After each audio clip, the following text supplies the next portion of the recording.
Welcome to Marty's Fly Bench. Tonight I'm tying a pattern I call a Humminbugger. And it's because of the nice ruby throat that I've incorporated. This one happens to be black. I tied it in a number of variations, but a little different look. Getting those legs swept down the back instead of sticking out the sides. It's a little faster to tie. I've had good luck with it, both with some night fishing and pulling it up on some big rivers. This is a size 4. I tie it in 6s and 4s. The bead is 1/4 inch brass. There's about, I don't know, 15 or 20 turns of 035 lead. This is a heavy one. Now I'm going to use blood quill marabou for the tail. And what I'm going to do is use the whole feather, but to make it look a little neater, what I'm going to do is stroke everything together, and then anything that sweeps out the back, because it's not the full length, I'll get rid of that. Now I'm going to measure this. It's about the shank length, but I'm going to trim it so that it fits right up against the lead.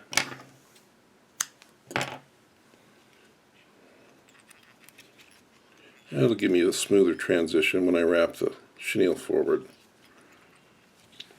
Now for flash, I'll pick something that fits with black. This one is, I can't remember what it is. I've had it for a while and lost the package a long time ago. But it's a combination of blacks, purples, blues.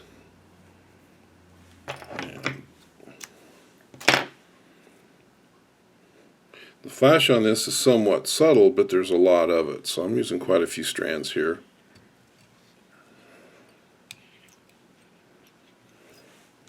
And then I'll trim that just a little longer than the marabou.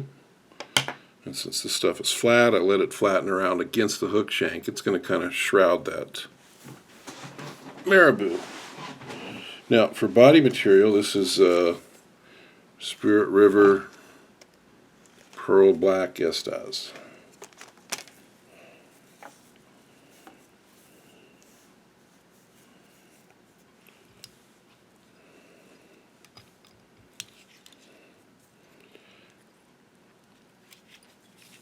This is one of the few flies that I use this rotary feature on. I should use it some more, but old habits die hard.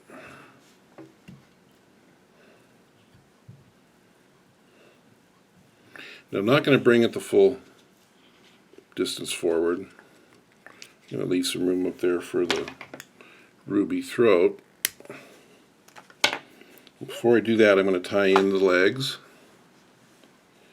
Now I've got round rubber. What I've done was I've separated out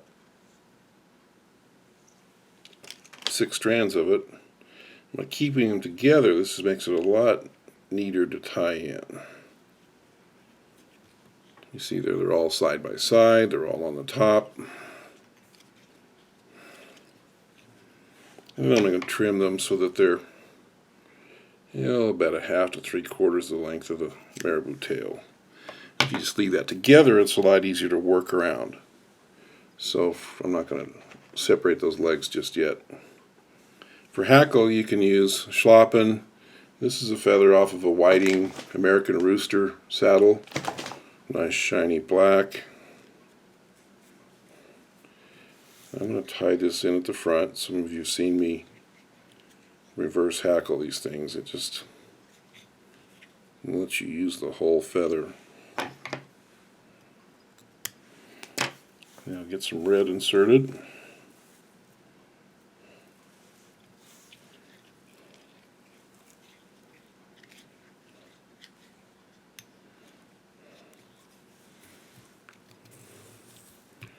And 2, sometimes 3, however much room you left yourself.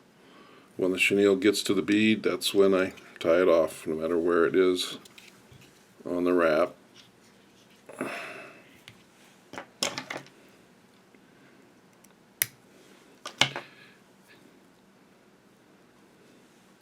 Now I'm going to turn it upside down and kind of move my thread back to the back, so that now when I wrap my hackle, I make the first turn by hand to kind of sweep any of the any of the red. Yeah, it looks like I missed one. There, I got it.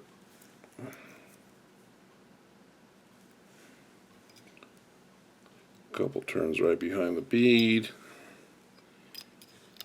and then work towards the back. Now I'm going to move the thread back forward, effectively counter ribbing that hackle.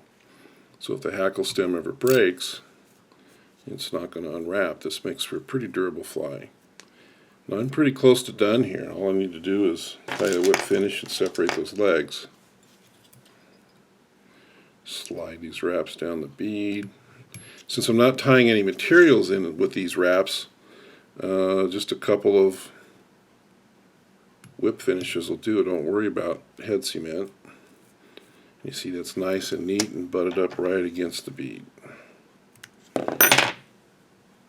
Legs are still on top.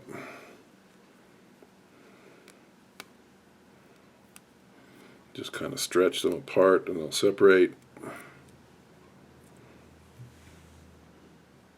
It acts differently in the water than the boogers with the legs out the side. It's a good look. It stays sleek and it just billows up just a little bit when you pause and then slicks back down when you retrieve. So there's a Humminbugger in black.